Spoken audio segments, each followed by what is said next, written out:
Fifth Hour Radio Show. Sen Dog, we always start off the show by asking our guests how they first broke into what they're known for. So how did you first begin? What made you want to become a rapper? I wanted to become a rapper because, I mean, I had seen and heard rap, right? This was about 9th or 10th grade, and I heard, like, Curtis Blow and Sugar Hill Gang and stuff like that, but that didn't really affect me. I once went to, like, a ditching party. That's what we called them out here where I lived at in Huntington Park in Southgate. And that was, kids would just disco and drink beer and smoke weed all day. And I saw this dude named Porky, and he was one of the baddest pop lockers in town. He was from Compton, but he didn't want to pop lock that day. He wanted to rap, and I was like, well, and he started rapping right there in my face, and I was like, oh shit. And up at that point, I thought that you had to be from New York to rap. I didn't know just anybody could do it. That's not what I was thinking. I was a teenager, so that made an impression on me. The next day was a Saturday, and I turned on Soul Train and watched Soul Train, and Run DMC was on it.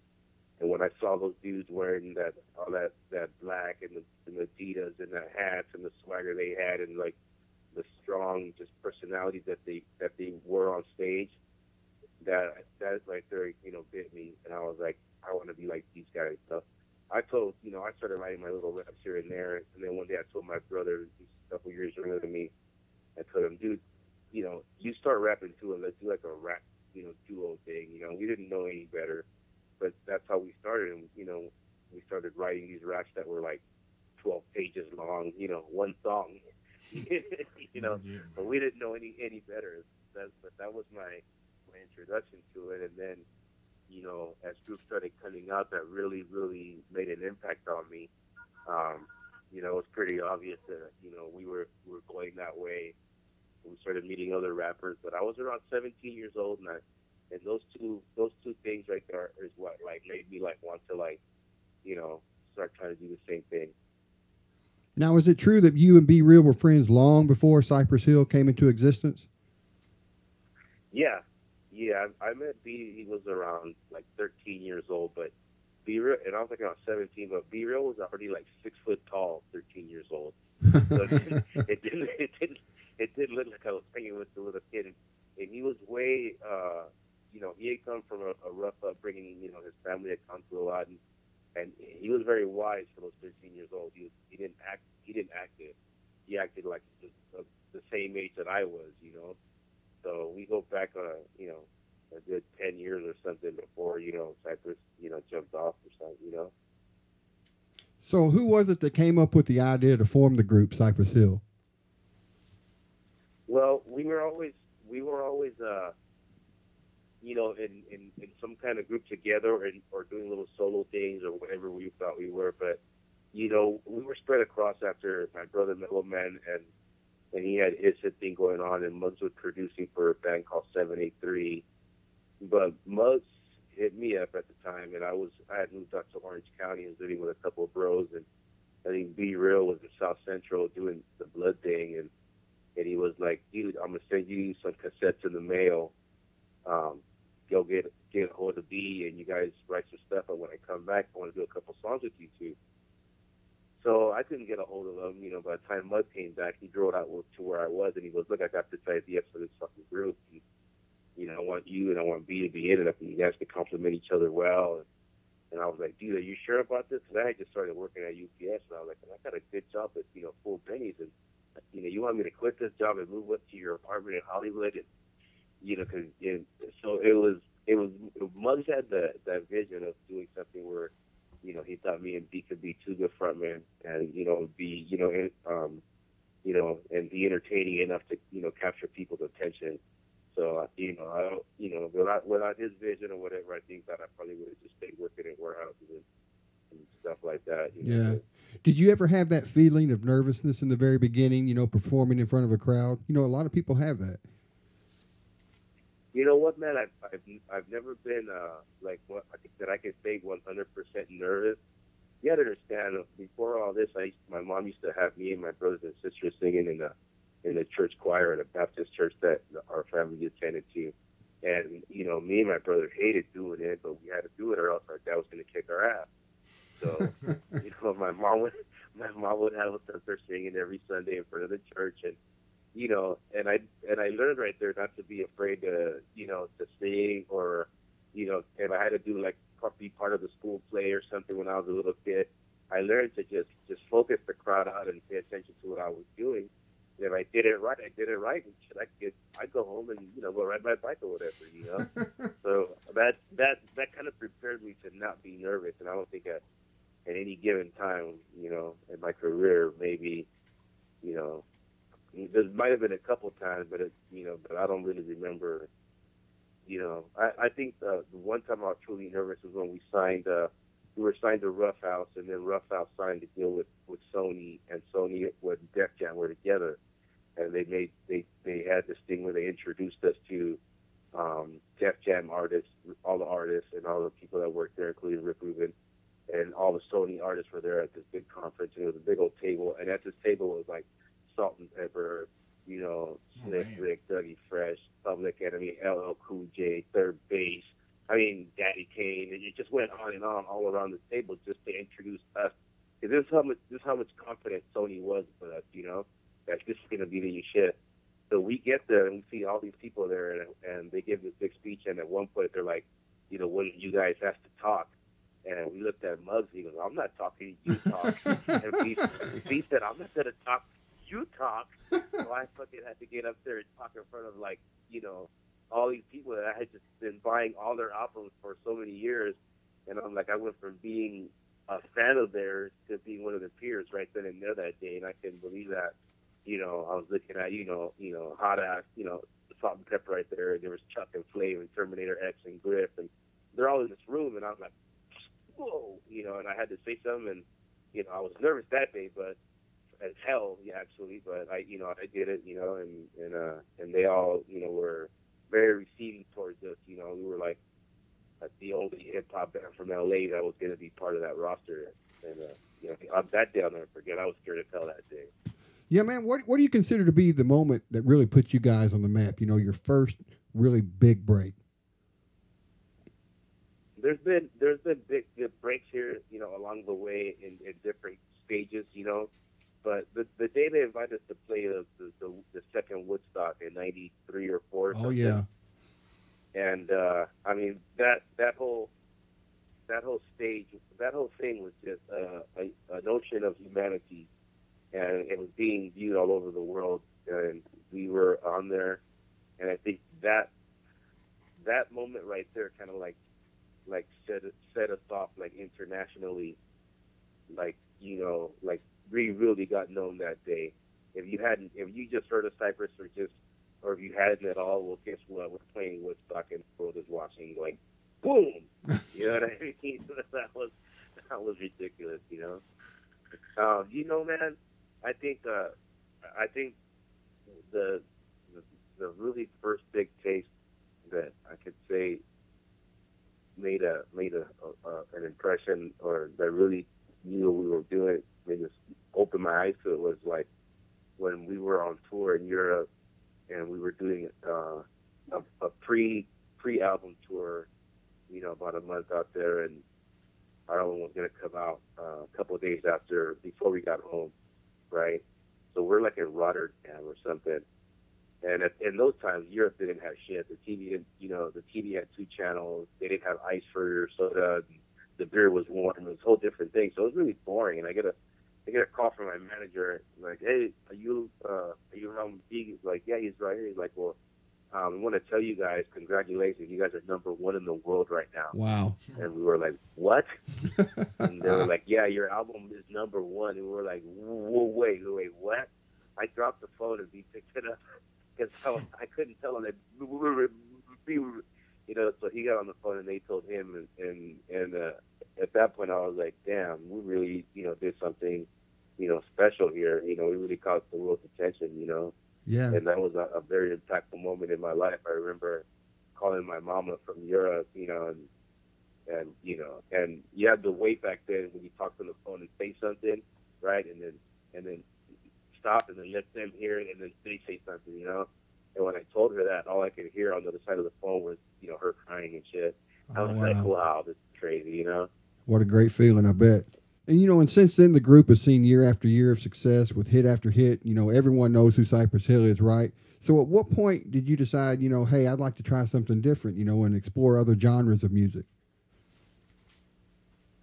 You know what, man? I really decided that like really early on, and I think I was after the second album, you know what I mean. And people always get that wrong as to why I was out of the band for those 2.5 years or whatever.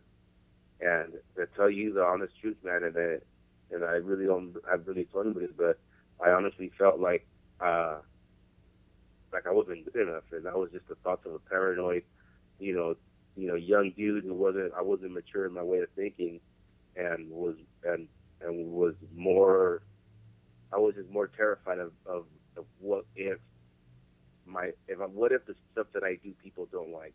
I was more scared of doing it, you know what I mean, than actually doing it and not giving a shit what people thought, because there's going to be people that like you and people that don't like you. That's just natural. And I actually felt like I needed to get better or something, whatever what my mind was at. So I got out of the group, but I had been producing this other rock band on the side. Some guys that I knew that my friend had put together, and he was a lead singer. Well, the guy that put it together had stepped off and didn't want to do it anymore. And the band was still going and rehearsing. They were still writing songs.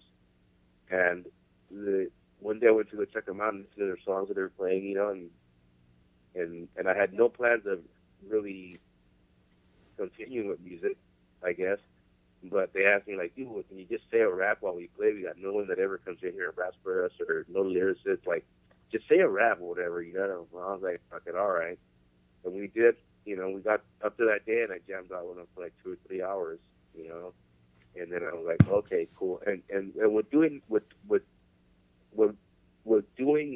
that right there, and playing with that punk band that I played with on so many years on a street level and underground level, what it really did at the end of the day was make me a lot better. And there's a big difference if you listen to me like from like the first record, second record, especially the second record. I was so fucking nervous. But if you listen to me after that, on like Cypress 4 and things like that going on, I really have a more forceful, thing that I do, like a more confident thing. I think you could tell it, at least I can from the first record. And the first record, the only song that I really sound comfortable on is Latin Lingo. And then on the second record, I was just nervous as hell for whatever fucking reason. I was nervous. But then when I come back, I think I just made myself a lot better of a MC, a lot better of a writer. And with my punk band, it was just me up there doing the vocals. None of the other guys, did background vocals or sang or anything. So it was up to me to learn new tricks of the trade and shit like that. And I think that made me better. You know what I mean? But along the way, I also found my love for like heavy metal and like new metal and stuff like that. You know what I mean? I just saw some things that I really liked, and it just became part of me. And I think those experiences made me a way better, like, recording artist and frontman and, rapper and everything all together. Like, you know what I mean? Like, I'll fuck some shit up now, How'd you feel about being immortalized on The Simpsons, man? Wow. Now that was crazy right there. That whole thing, I think, took us to a whole younger demographic, probably like a couple younger demographics when we did that, because The Simpsons were very popular, and I mean, they still are, but this is when they're fairly still kind of newish, a few years in, and we did The Simpsons, right? And I thought this was a great move for the band because I love the cartoons. So one day I'm in the supermarket by myself, I see this lady and a little kid. He's about 6, 7 years old, and they see me again, but this time they're kind of like arguing. The third time I see the boys like looking at me and arguing with the mom. So she comes up to me. She goes, "Excuse me, sir. Could you please tell my son that you're not on The Simpsons?" And I go, "Lady, I wish I could, but he's right. I'm on The Simpsons." and the little dude that was like 7 or 8 years old told me, "Yeah, he's from Cypress Hill. He's from Cypress Hill." And that day I was like, "Oh shit, that move right there was just, I'm so glad they invited us to be part of that, because that just opened up a whole other generation to follow from that point on, that would follow us, growing up with Cypress, I mean, talking about growing up with Cypress, how do you feel to be up on stage and look down, man, and see, guys me and Rob's age standing there with our kids sitting there bouncing back and forth, man? Wow, I've seen that a lot in the last few years, and all I could think of is like, wow, we're a heritage band. Where people, dudes are passing down the Cypress torch to their like 15-year-old sons, and they're right there, and I think I'm like, wow, I'm so glad that I stuck around in this band so long just to see stuff like that.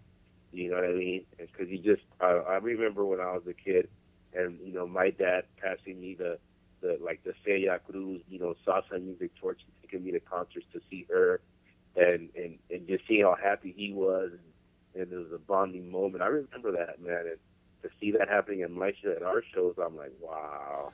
Well, that's the mark of a good band, standing the test of time, that's for sure. Yeah, it's just another one of those mind-blowing moments that when you first see it, you're like, get out of here, this is happening, it's big, Yeah. So what are you up to now, man? What projects are you working on? Well, we put in the finishing touches on the last Cypress record, that we just did, and then I'm also working on a project called Power Flow, and this is like this is basically powerful music with a flow on it, so that's why I call it that. And it's pretty hard. It's pretty hardcore, and it has some melodic moments in it, but it's a really cool shit. Any tentative release dates on those? Any what? Any tentative release dates when they might come out? Not at this point right now. You know what I mean? This is a record. I've been working on this record since last summer, and I meant to do just one song for a project, but then me and the producer kind of like just ended up really like bonding and having great chemistry. So he gave me more tracks than I kept writing, and at least I could just tell you, at least from me, from Sen Dog, and the stuff that I do, not faithfully, not as part of Cypress. This stuff that I'm doing now is the coolest shit I've ever done on my own, aside from Cypress. I feel really, really happy with it. I think people are going to do it about when they hear this. So where can people go as far as website, social media, to get all the latest info on what you're working on? Speaking of your newest stuff and what's going on with Cypress Hill. Yeah, well, you can hit us on Cypress Hill. We're on Twitter. You know what I mean? We're on Facebook. We're on Instagram. We're on all that stuff. And then, you can just hit me up. I'm Sen Dog on Twitter, and also Sen Dog on Instagram. And yeah, that's it. And then I got a fan page, Sen Dog of Cypress Hill. That's like a Facebook joint. Can I give a shout out real quick? You can. Of course, brother. I just want to say thank you to all the fans that have supported us through the last 25 years, and it's still still amazing to us that we have people around the world that love us, that come see us play. You know what I mean? And we stay doing Cypress Hill because we feel that we owe it to those people that have supported us so greatly. And we have nothing but love for our fans and the Cypress Hill Army around the world. And you know what I mean?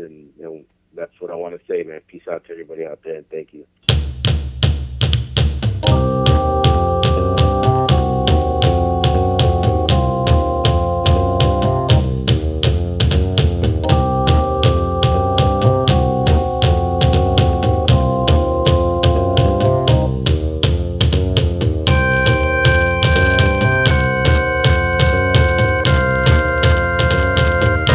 The 25th Hour Radio Show.